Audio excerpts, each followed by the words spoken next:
Que nous avons sur ce plateau comme invité Youssouf Awarenaïssa, il est le coordonnateur national du projet SWET, c'est le projet pour l'autonomisation des femmes et le dividende démographique au Sahel. Monsieur le coordonnateur, une fois de plus, bonsoir. Bonsoir. Je le disais également à l'entame de cette édition que du lundi 15 au 17 juillet, vous organisez une semaine d'information sur les résultats du projet SWET. Cela ressemble à un bilan. Et généralement, les bilans, c'est en fin d'année. Nous sommes encore en juillet. Qu'est-ce qui se passe? Merci beaucoup, merci Elvis. Merci à la Téléchat de nous offrir cette occasion pour communiquer sur les SWET. Les SWET, c'est une initiative régionale. C'est une initiative concertée des 6 États membres, dont les Tchad. Et nous avons mis en œuvre ces projets pendant plus de 7 ans. Et avant de passer à une autre étape, il fallait vraiment faire le bilan des réalisations et voir qu'est-ce qui a marché et qu'est-ce qui n'a pas marché pour permettre d'avancer sûrement. Voilà. Donc nous allons à une autre étape? Oui, effectivement, nous allons passer pour une autre étape. Alors, qu'est-ce qui est fait jusque-là? Quels sont les principaux résultats obtenus jusqu'à présent par le projet? Effectivement, ce projet, comme son nom l'indique, c'est un projet qui œuvre pour l'autonomisation des femmes. L'autonomisation des femmes à travers la scolarisation des filles et leur maintien dans les systèmes. L'autonomisation des femmes à travers la connaissance, et surtout de faire connaître aux femmes leurs droits à la santé de reproduction. Et aussi le renforcement des pouvoirs économiques des femmes et l'insertion socio-économique aussi et socio-professionnelle des femmes et le renforcement de capacité des institutions de formation des sages-femmes. À la date, nous avons, à plus de 7 ans de mise en œuvre, en matière de scolarisation des femmes, nous avons fait bénéficier près de 127 000 filles, surtout en matière de scolarisation et leur maintien, à travers plusieurs interventions allant de la mise à leur disposition des kits scolaires à l'internat. Vraiment, ça a permis. Au niveau surtout, ce qui a marqué le plus, c'est au niveau de l'internat, nous avons créé des centres d'accueil qui ont accueilli à la date plus de 4 000 filles qui sont passées du SEM jusqu'à l'obtention de leur bac. Et aussi, en termes de renforcement de pouvoir économique, nous avons plus de 32 000 femmes qui ont bénéficié des appuis en matière d'autonomisation économique des femmes. Et en termes de connaissances, surtout de sensibilisation à leur santé de reproduction, nous avons plus de 124 000 femmes et filles qui ont bénéficié des espaces sûrs que nous avons créés à travers, nous utilisons beaucoup de méthodologies, beaucoup de stratégies avec l'aide des communautés, avec l'aide des chefs traditionnels et aussi des religieux pour permettre d'aller vers ces femmes afin de les rendre autonomes. Autonomie, qui dit, ça englobe toutes ces stratégies aujourd'hui. Monsieur le coordonnateur, c'est un projet financé par la Banque mondiale. Dans ce projet, quelle est la place de l'État tchadien? La question qu'on se pose, c'est qu'un projet, un programme, un projet reste un projet et peut-être qu'à un moment donné, le bailleur principal va se retirer. Est-ce qu'il y a un mécanisme qui est mis sur pied pour la pérennisation?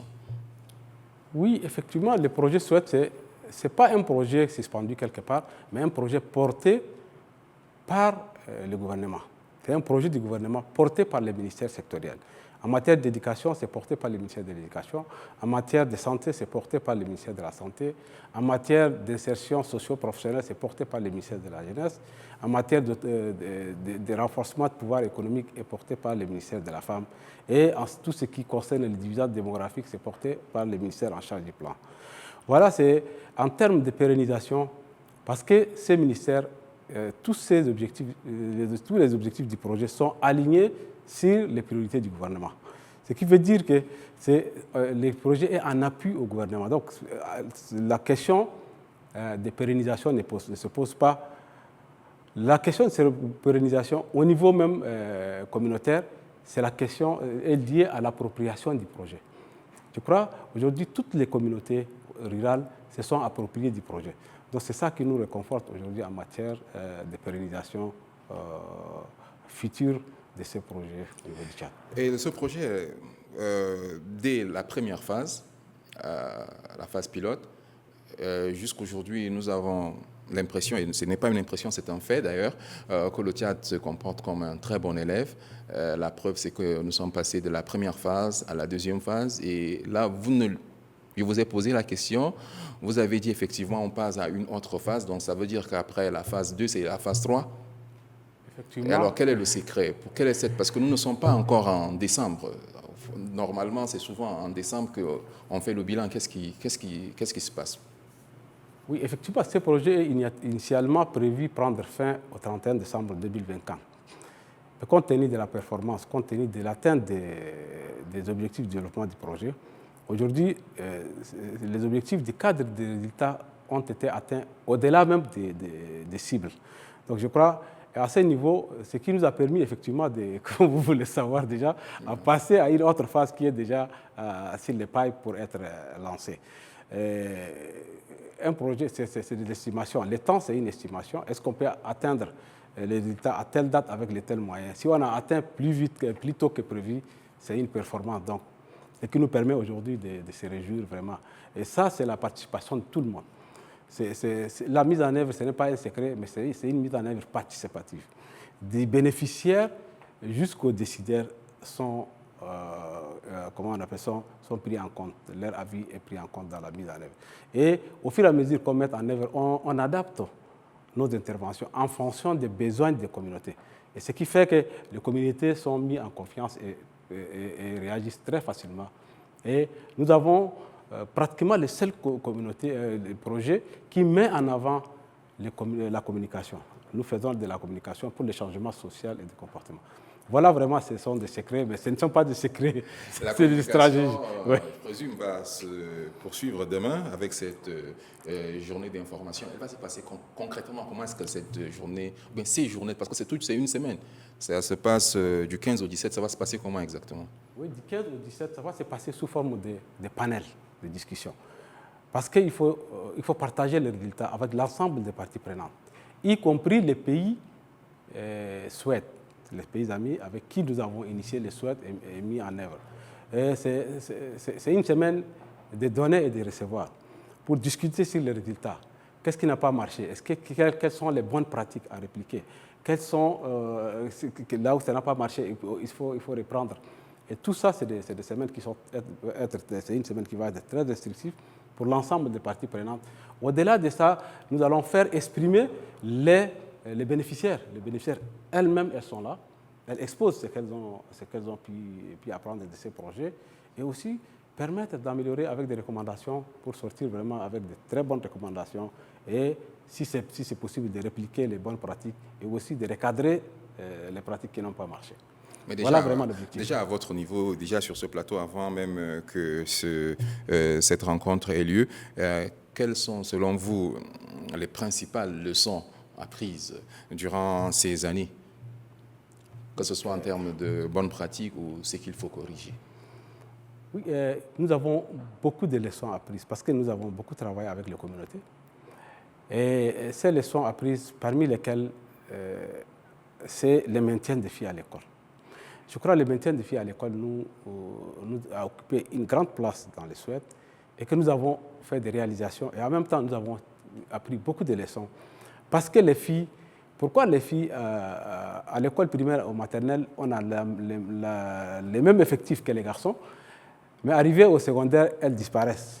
Parce qu'il y a un parent peut facilement faire le choix entre payer la scolarité pour sa fille et son garçon.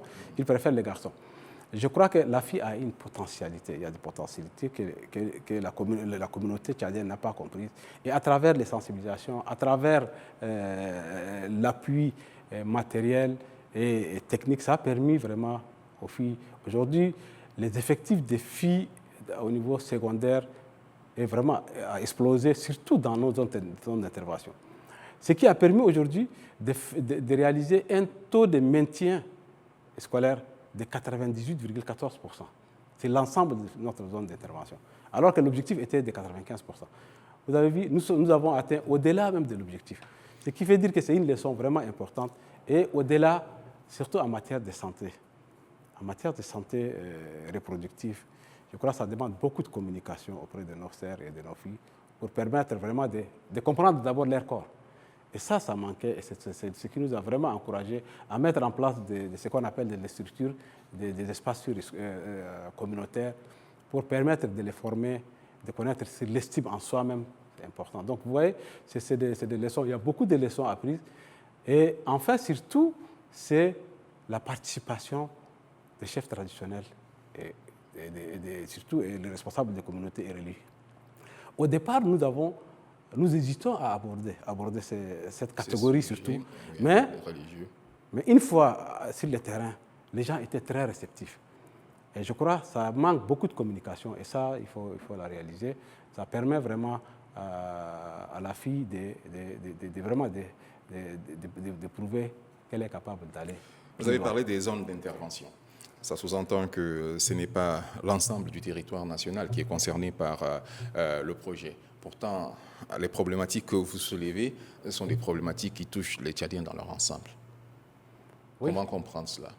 Oui, la zone d'intervention, c'est les provinces d'intervention. Nous avons commencé au Soued 1 avec 4 provinces, les Lacs, les Kanem, les Hadjalamis et les Salamat, avant de passer au Soued 2, qui était officiellement lancé en son temps par l'effet maréchal à Pala, de 4 à 12 provinces. Et probablement, avec cette phase, on va augmenter d'autres provinces. Donc certainement, l'objectif est d'aller à l'échelle. Tous ces problèmes cités concernent l'ensemble du territoire. Donc l'objectif est d'aller à l'échelle plus rentable du territoire. Alors, comment le grand public peut-il participer ou contribuer aux objectifs du Suède? C'est la dernière question. Oui, le grand public a déjà contribué et va continuer à contribuer. Nous invitons ces grands publics, aujourd'hui surtout les publics niaménois, d'être vraiment dans les salles pour les panels. Et ça permet de voir quel chemin parcourir.